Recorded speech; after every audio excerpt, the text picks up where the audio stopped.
প্রিয় দর্শক, আসসালামু আলাইকুম। ইটি উইন্ডোর পক্ষ থেকে আপনাদের সকলকে স্বাগতম।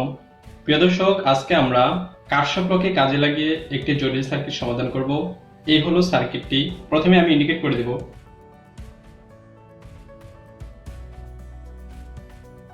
এরপর কারেন্ট প্রবাহের সম্ভাব্য দিকগুলোকে ইন্ডিকেট করে দেব।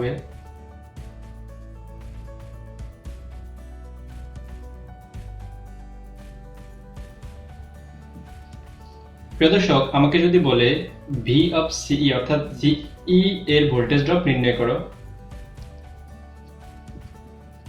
তো প্রিয় দর্শক, আমাকে বলা হয়েছে যে ভি অফ সিই বা সি থেকে ই পর্যন্ত ড্রপকৃত ভোল্টেজ নির্ণয় করতে হবে। তো প্রথমে আমাকে সি থেকে ই পর্যন্ত যে যাওয়ার পথ, সেই পথটি দেখতে হবে। সেটা হচ্ছে যে এখান থেকে কারেন্ট সি থেকে এখান দিয়ে যাবে, এখানে আসার পরে এখানে কিছু ড্রপ হবে, তারপরে এখানে আসবে, এখানে আসার পরে এরপরে এখানে কিছু ড্রপ হবে, তারপরে এখানে আসবে। তো আমার কাজে লাগতেছে এই রেজিস্ট্যান্স এবং এই ইএমএফ এবং এই রেজিস্ট্যান্স। তো আমাকে ভোল্টেজ ড্রপ নির্ণয় করতে বলছে। তো ভোল্টেজ ড্রপ নির্ণয় করার জন্য আমাকে এই রেজিস্ট্যান্সের যে ভোল্টেজ ড্রপগুলো হবে সেগুলো বের করতে হবে।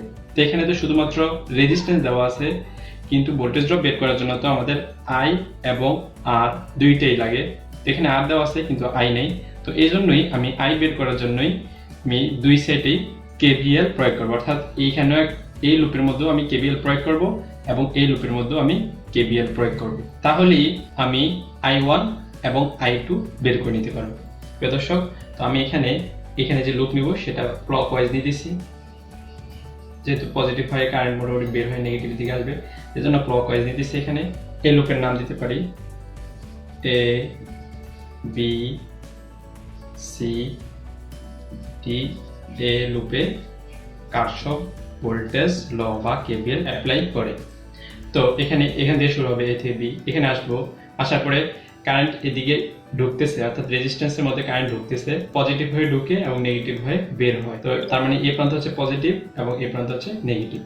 আমি যে কোনো একটা সাইন নিয়ে করতে পারি। তো আমি দ্বিতীয় সাইন নিয়ে করবো। তো দ্বিতীয় সাইন যেহেতু নেগেটিভ, এই জন্য নেগেটিভ ভোল্টেজ ড্রপের সূত্র আই আর। এখানে আই হচ্ছে I1, আর হচ্ছে 6।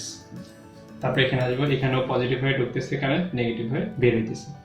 তো দ্বিতীয় সাইন যেহেতু জন্য নেগেটিভ, I1 ইন্টু আর হচ্ছে 5।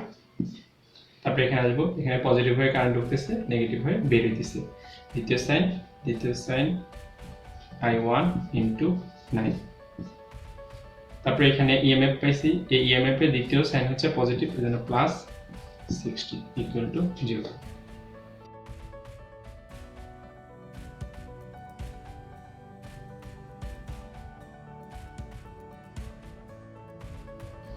অনুরূপভাবে এই লুপের মধ্যেও আমি কেভিএল প্রয়োগ করব। পজিটিভ হয়ে কারেন্ট বের হয়ে মোটামুটিভাবে নেগেটিভ দিকে ঢুকতেছে, তো আমি এটা অ্যান্টি ক্লকওয়াইজ নিলাম।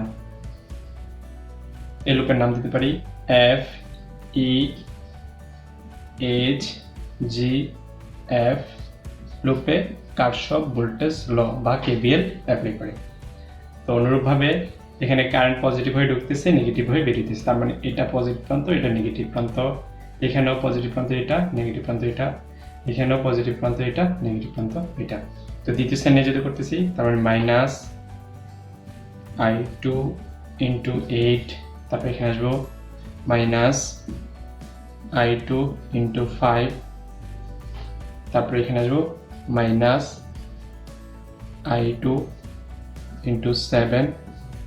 তারপরে এখানে আসবো, এখানের দ্বিতীয় সাইন হচ্ছে পজিটিভ, এর জন্য প্লাস 40 ইকুয়াল টু 0।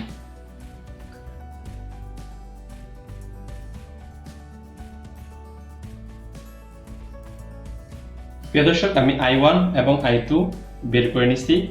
এখন আমাকে ভি অফ সিই অর্থাৎ সি থেকে ই পর্যন্ত ড্রপকৃত ভোল্টেজ বের করতে হবে। বোঝার সুবিধার্থে আমি এখানে একটা সার্কিট রাখতেছি। এখানে মনে করলাম এটা হচ্ছে ভি অফ সিই ভোল্টেজ, অর্থাৎ সিই ড্রপকৃত ভোল্টেজটাকে এটাকে ইন্ডিকেট করলাম। তারপরে এখানে সি থেকে ই দিকে যাবো যেহেতু, তারপরে আসছে একটি রেজিস্ট্যান্সটা হচ্ছে এরকম,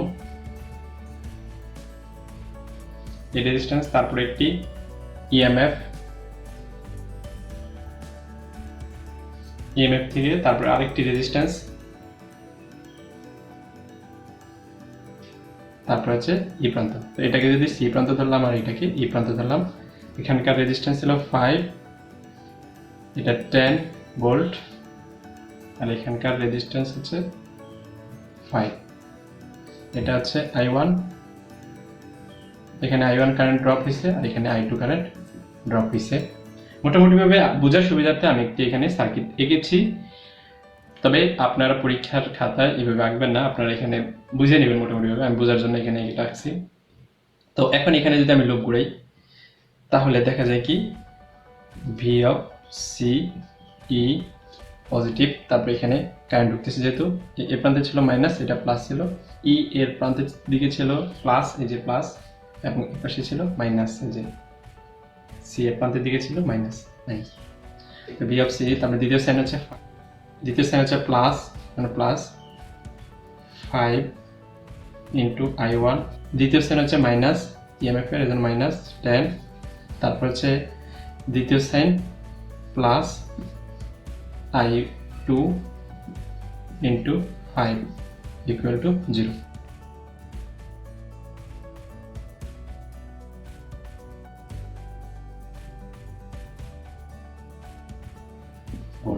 এটাই হচ্ছে সি থেকে ই পর্যন্ত ড্রপকৃত ভোল্টেজ। প্রিয় দর্শক, এখানে আমি সার্কিটটি অঙ্ক করার সময় আঁকা জরুরি নয়, তবে আমি এখানে বোঝার সুবিধার্থে এই সার্কিটটি এঁকেছি। পরীক্ষার খাতায় এই সার্কিট আপনারা আঁকবেন না। প্রিয় দর্শক, সমাধানটি যদি বুঝে থাকেন তাহলে অবশ্যই আমার চ্যানেলটি সাবস্ক্রাইব করবেন, আর যদি কোথাও বুঝতে অসুবিধা হয় তাহলে অবশ্যই কমেন্ট বক্সে জানাবেন।